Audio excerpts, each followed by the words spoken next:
하나님께서 우리에게 주시는 말씀은 창세기 25장 21절에서 23절입니다. 이삭이 그의 아내가 임신하지 못하므로 그를 위하여 여호와께 간구하며 여호와께서 그의 간구를 들으셨으므로 그의 아내 리브가가 임신하였더니 그 아들들이 그의 태 속에서 서로 싸우는지라 그가 이르되 이럴 경우에는 내가 어찌할꼬 하고 가서 여호와께 묻자온대 여호와께서 그에게 이르시되 두 국민이 내 태중에 있구나 두 민족이 내 복중에서부터 나누이리라 이 족속이 저 족속보다 강하겠고 큰 자가 어린 자를 섬기리라 하셨더라. 아멘. 오늘은 이 관계의 주관자는 하나님이시다 이런 제목으로 말씀을 나누려고 합니다. 하나님과의 우리가 관계를 가지고 신앙생활 하는데 우리의 신앙의 관계의 중심은 사람이 아니라 하나님이시다. 모든 것은 하나님의 그 주권 속에서 이루어진다는 것을 우리가 알 수가 있습니다. 아브라함처럼 이삭이 40세에 결혼을 했거든요. 그런데 20년이 지나도 아이가 없는 거예요. 20년이 지나는데도. 그런데 이삭은 20여 년 동안 하나님 앞에 간구했다 이렇게 말씀합니다. 이 간구라는 말은 그냥 어떤 그 일반적인 기도보다 간절히 예원하는 이러한 기도를 간구라 이렇게 말해요. 성경에 보면 크고 중요한 일일수록 응답이 더딘 것을 보게 됩니다. 아브라함도 믿음의 조상이니까 금방 될 것 같은데 사랑하는 사람일수록 더 큰 것을 더 중요한 일일수록 응답이 더딘 것을 봅니다. 아브라함도 25년이 걸렸잖아요. 또 한나도 분인나는 그냥 아이도 잘 낳는데 한나는 또 아이가 없어서 하나님 아이 주시면 하나님께 드리겠습니다. 이렇게 해서 하나님께서 사무엘을 주셨지 않습니까? 우리도 기도 응답이 더디다고 포기하지 마시고 하나님의 선하신 뜻이 있음을 믿고 기도를 놓지 않기를 축복합니다. 기도를 포기하지 마십시오. 하나님께서 이삭의 간절한 기도를 들으시고 자녀를 갖게 하셨는데 쌍둥이였습니다. 어느 날 리브가가 있는데 그 태중에서 막 싸우는 거예요. 그러니까 이 쌍둥이가 그 속에서 서로 싸우고 있었다. 성경은 이렇게 이야기합니다. 둘이 막 싸우니까 어떻게 할 수도 없고 이럴 경우에는 내가 어찌할꼬 이럴 경우에는 내가 어떻게 하지? 이러면서 하나님 앞에 은혜를 구합니다. 하나님께 기도할 때에 하나님께서 이 리브가에게 놀라운 앞으로 일어날 그 자녀들의 미래에 대해서 하나님께서 알려주셨습니다. 첫째가 둘째를 섬길 것이다. 그리고 약한 자가 둘째가 첫째보다 강한 자가 될 것이다. 이것을 리브가에게 이야기를 해주셨습니다.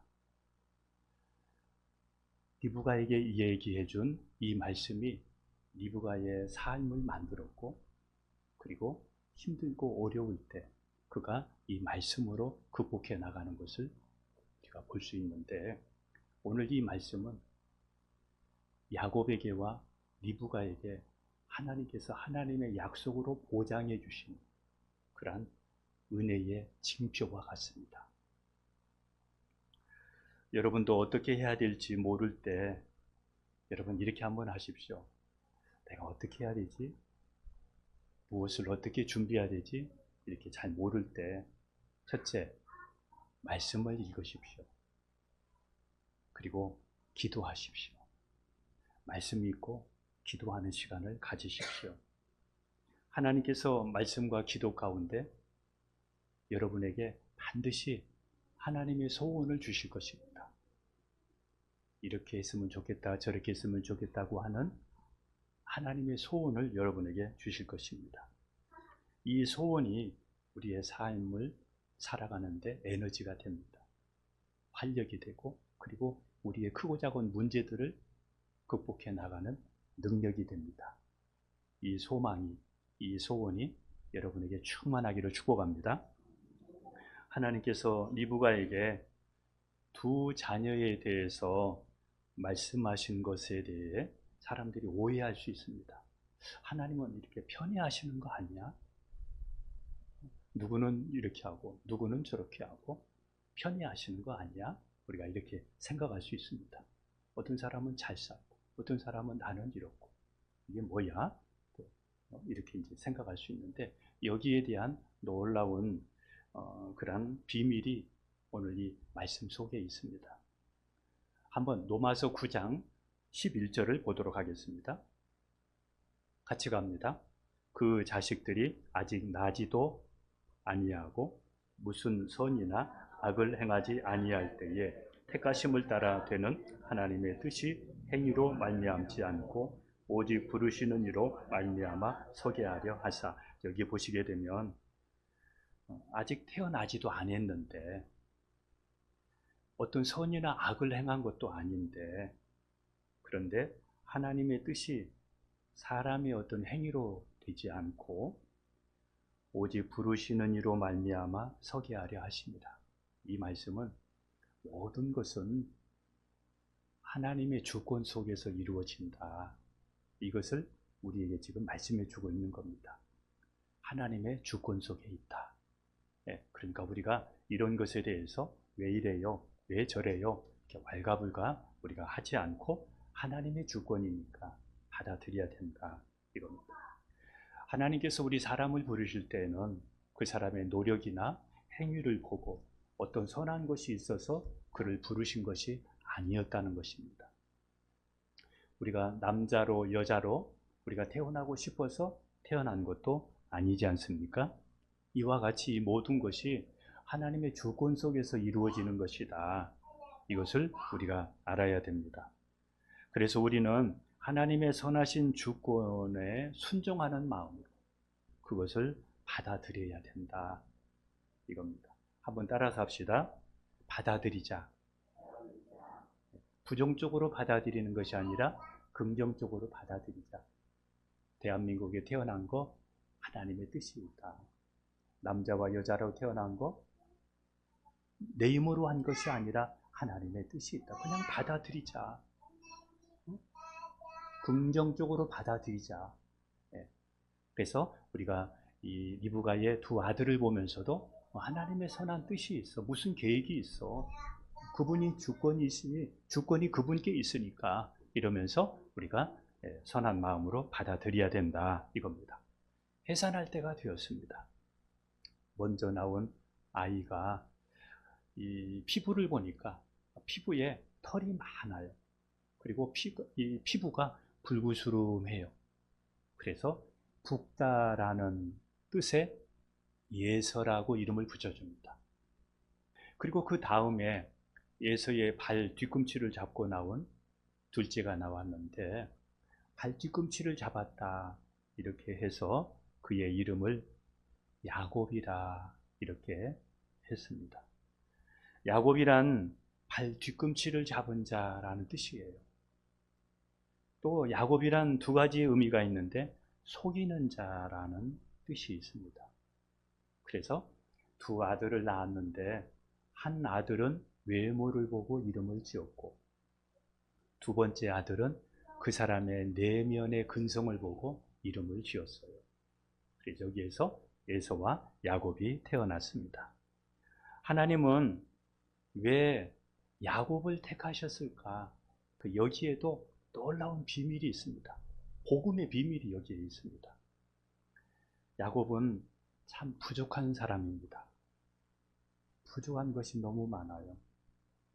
그래서 누구보다도 하나님의 은혜가 필요했고 하나님의 약속에 대한 보증이 필요했던 사람입니다. 하나님의 약속에 대한 보증이 꼭 필요해서 리브가를 통해서 둘째가 첫째보다 강하고 그리고 첫째가 둘째를 섬길 것이라고 하는 그 사인을 보증을 주신 것이에요. 그래서 리브가도 힘들 때, 야곱도 힘들 때 그들은 늘 생각했습니다. 둘째가 첫째보다 강하고 첫째가 둘째를 섬길 거다. 이 생각을 가지고 그들은 어려움이 있을 때, 힘든 일이 있을 때 그 모든 것을 잘 극복했습니다. 에서는 남자다운 사람입니다. 사냥을 좋아했습니다. 야곱은 그렇지 않았습니다. 야곱은 부족한 점이 많고 집에서 리브가 어머니 일을 돌보면서 부엌 일도 도와주고 이렇게 하면서 야곱은 살았습니다. 이사야서 41장 14절에 보면 이런 말씀이 있습니다. 너 버러지 같은 야곱아. 그러니까 야곱은 진짜 약하고 볼품없는, 보잘것없는 그런 사람이었습니다. 그런데 이렇게 얘기합니다. 두려워하지 말라. 내가 너를 도울 것이라. 이게 야곱에게 힘이 되었습니다. 그렇지 않으면 자기에게는 모든 모습이든 어떤 모습이든 환경이든 자기에게는 뭔가 내세울 것이 하나도 없는 그러한 사람이었습니다. 에서처럼 나의 실력을 믿고 자신감 속에 살면서 내가 이렇게 할 거야, 내가 저렇게 할 거야, 나는 이런 비전을 가지고 나는 멋지게 이렇게 살 거야, 당당하게 이렇게 사는 사람보다 하나님 저는 부족합니다. 하나님 저는 아무것도 할 수 없습니다. 하나님 도와주세요. 그래서 그 마음속에는 심령이 가난한 마음이 있었습니다. 저는 하나님 도우심이 없이는 살 수 없어요. 하나님 저를 도와주세요. 이렇게 마태복음 5장 3절에 심령이 가난한 자가 복이 있다고 말씀하셨는데 이 야곱의 마음에는 이런 마음이 항상 그 속에 있었습니다. 하나님의 은혜는 누구에게 주어지느냐 하면 실력이 있고 내가 뭐든지 할 수 있고 자신감이 있고 내가 앞으로 뭐든지 할 것 같고 그런 사람들보다는 부족한 사람, 연약한 사람, 그 사람들에게 하나님의 은혜가 주어진다는 것을 우리가 알 수 있습니다. 한번 여기에도 놀라운 비밀이 있는데 한번 말씀 보도록 하겠습니다. 마가복음 2장 17절 같이 갑니다. 예수께서 들으시고 그들에게 이르시되 건강한 자에게는 의사가 쓸데없고 병든 자에게야 쓸데있느니라. 나는 의인을 부르러 온 것이 아니요 죄인을 부르러 왔노라 하십니다. 누가 예수님을 믿을 수 있느냐?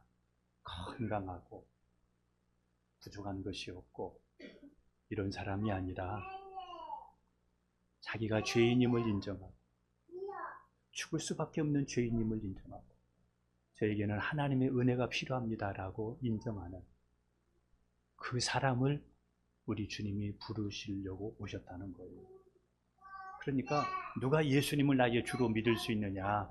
그러면 자기 힘을 믿고 뭔가의 배경을 믿는 사람이 아니라 나는 연약함을 알고 하나님의 은혜를 구하는 이런 사람이 나는 죄인입니다. 나는 죄인입니다. 하나님의 은혜가 필요합니다. 주님이 필요합니다.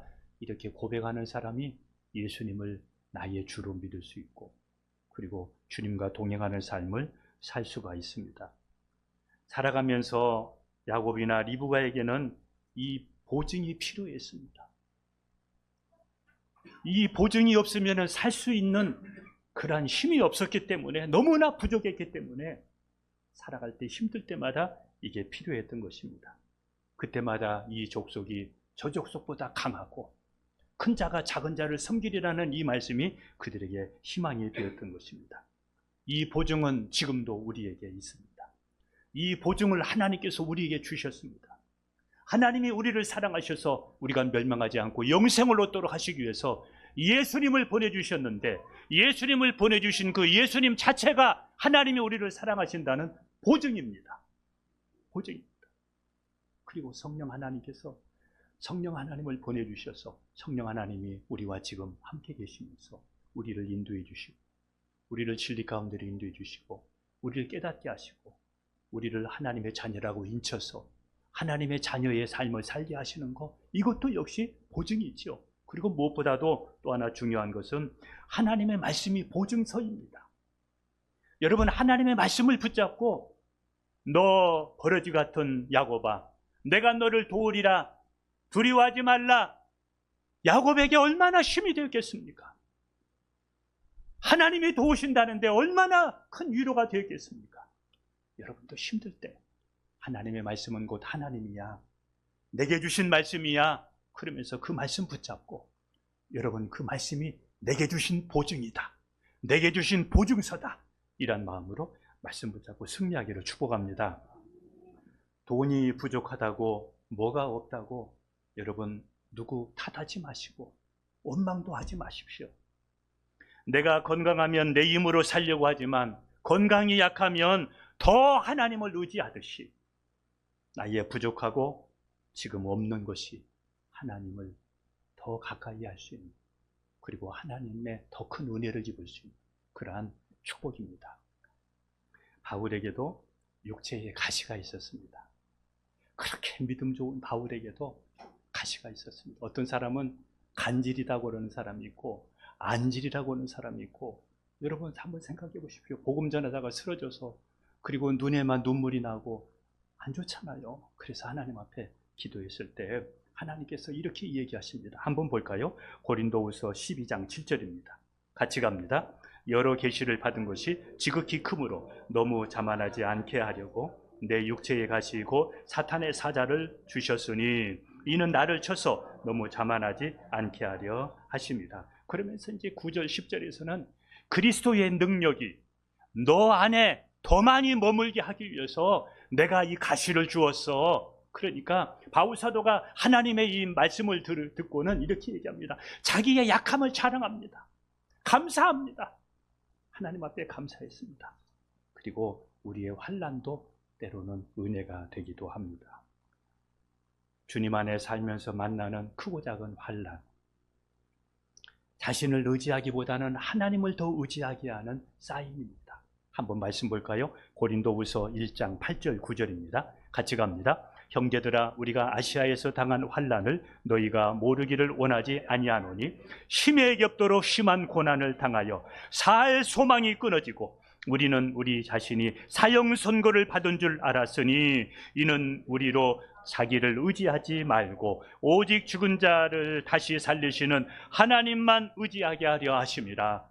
여러분, 우리에게 예수님 안에서 이런 환난이 있는 것도 그 속에 무슨 선한 뜻이 있다. 나를 의지하지 말고 죽은 자를 살리신 오직 하나님만 의지하게 하려 하심이라. 그래서 환난도 은혜가 됩니다.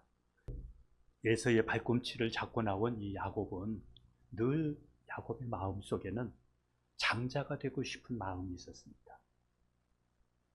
내가 장자가 될 거야. 장자가 되고 싶은 마음이 있었습니다.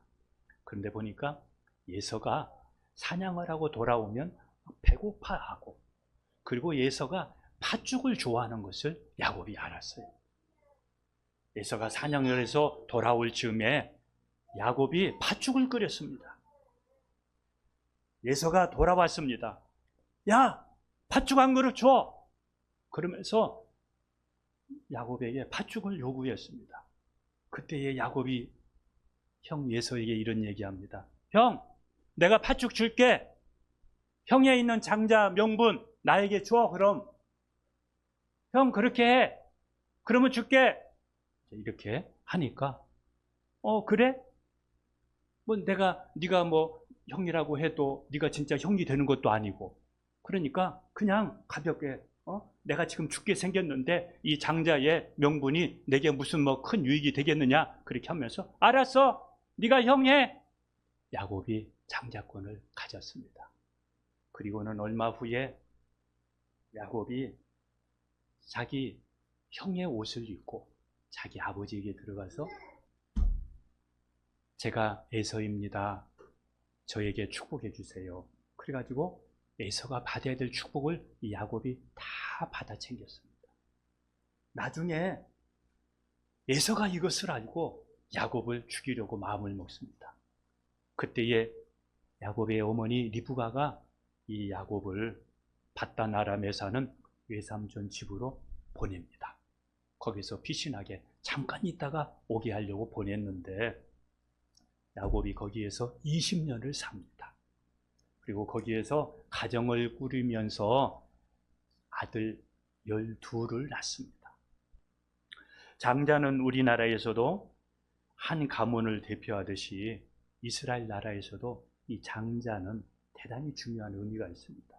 그래서 이 재산을 유산으로 남겨줄 때에도 두 몫을 받습니다. 신명기 21장 17절에 보면 두 몫을 장자에게는 이렇게 줍니다. 에서는 세상 것을 중시하고 하나님이 주신 장자의 명분을 경홀히 여기는, 가볍게 여기는 이런 사람들의 모델입니다. 에서와 같은 가치관으로 살면 가끔 때로는 육적인 어떤 재미로, 육적인 어떤 쾌락도 잠깐은 누릴 수 있지만은, 그러나 그것들은 어디까지나 다 유혹입니다. 유혹입니다. 에서는 이런 가치관을 가지고 있었기 때문에 예수님의 족보에서 제외됩니다. 그 영광스러운 예수님의 족보에서 에서가 제외되고, 에서가 나중에 자기가 이것을 후회하면서 다시 장자의 명분을 되찾고자 눈물을 흘리면서 회개하면서 몸부림을 쳤지만 그는 회복이 되질 않았습니다. 한번 말씀 한번 볼까요?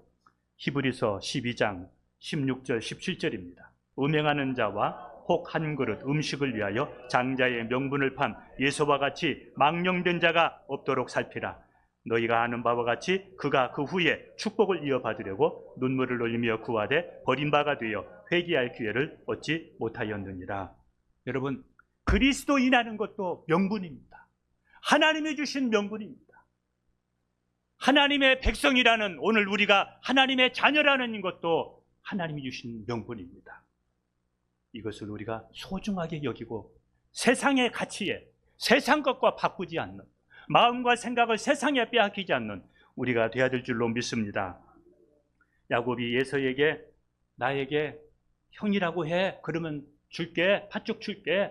그때에 그냥 가볍게 네가 형이라고 해, 이렇게 야곱이 또 에서가 이렇게 한 것이 그 순간부터 장자권이, 장자의 명분이 에서에게서 야곱으로 넘어갔습니다. 야곱은 팥죽으로 장자의 권리를 사서 형이 되려고 이렇게 했습니다. 그러다가 이제 죽이려고 하니까, 동생을 죽이려고 하니까 그가 이제 밧단 아람으로 가서 12아들을 낳았는데, 이 12아들에 대한 부분이 창세기 35장에 자세하게 나와 있습니다. 야곱의 12아들 중에 맨 첫 번째 아들이 누구냐면 루벤입니다. 자, 에서가 장자였는데 장자의 명분을 잃어버리고, 또 야곱의 12아들 중에서 장자가 루벤인데 이 루벤도 장자를 명분을 잃어버립니다. 왜 잃어버리느냐? 루벤은 정욕에 약한 사람입니다. 그래서 야곱의 첩과 동침해서 여기에서 루벤이 장자의 명분에서 제외되고, 그리고 누가 장자가 되느냐 하면 11번째 아들 요셉이 장자가 됩니다. 야곱의 장자가 됩니다. 야곱이 밧단 아람으로 돌아간 지 이제 20년이 되어져서 돌아오려고 합니다. 가족들을 데리고 자녀들을 다 데리고 돌아오려고 하는데 형이 걸리는 것입니다.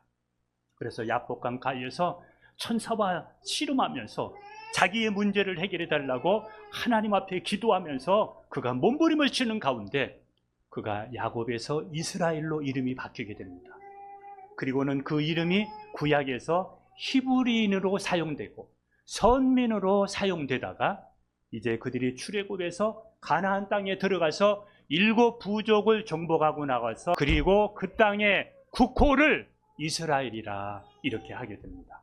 그래서 한 나라가 이 가정에서 이제 태동을 하게 된 것입니다. 요셉은 야곱의 11번째 아들입니다. 형제들이 도단에서 목축을 지금 하고 있는데 야곱이 요셉에게 이야기하는 겁니다. 너 가서 형들이 잘하고 있는지 가서 돌아보고 와. 그러니까 이 요셉이 형들에게 갑니다.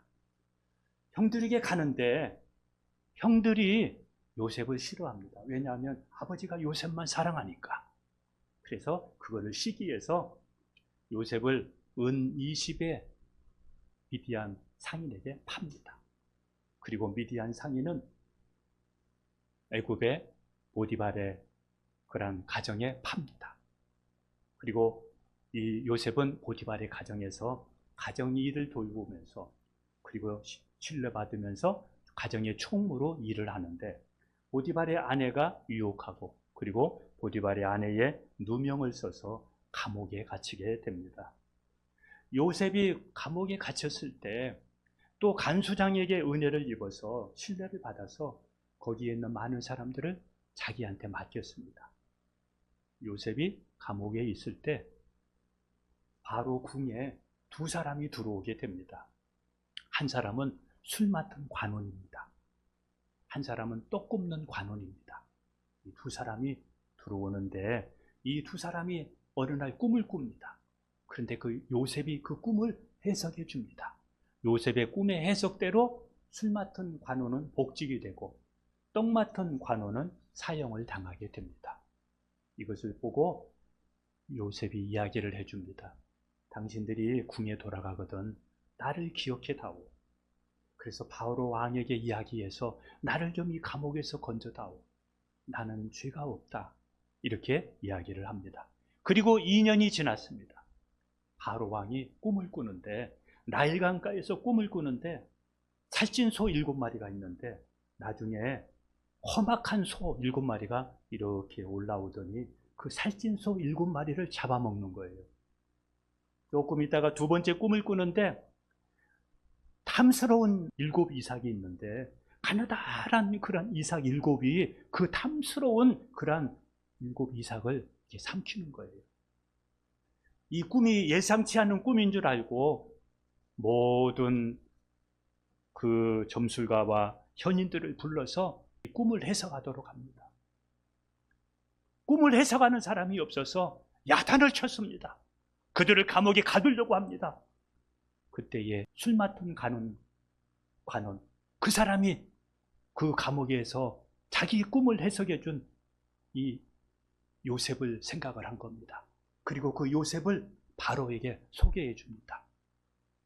요셉이 바로의 꿈을 해석해 주었습니다. 앞으로 7년 동안 풍년이 올 겁니다.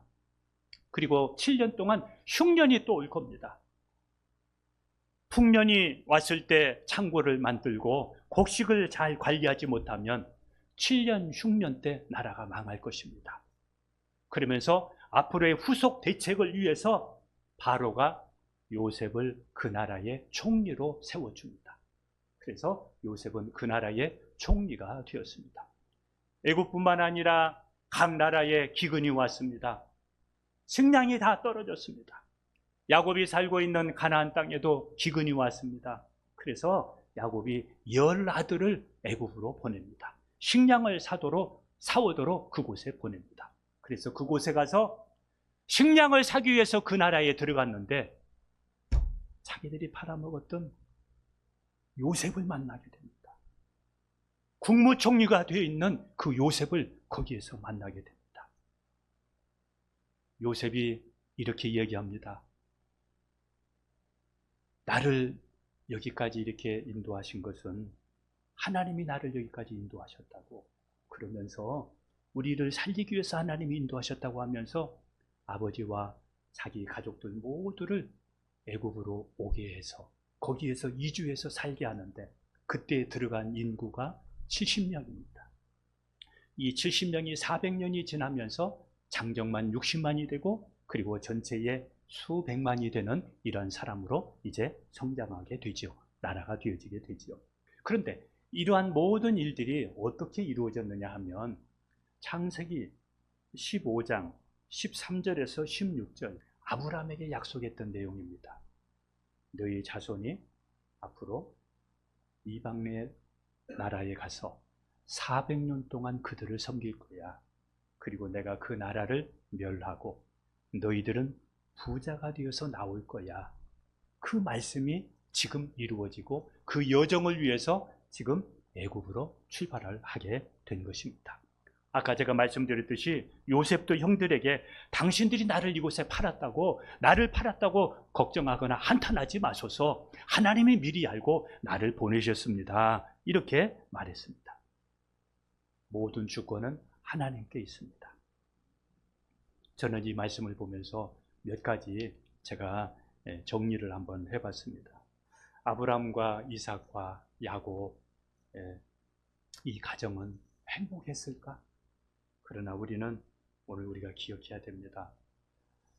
믿음의 가정이라고 한다고 하는 것은, 믿음의 삶이라고 하는 것은 우리가 원하는 그러한 생각대로, 우리의 뜻대로 이렇게 펼쳐지고 진행되기보다는 우리의 미래가 또 우리의 계획대로 이루어지는 것이 아니라 하나님이 인도하시는데 오직 하나님의 뜻만 온전히 선다.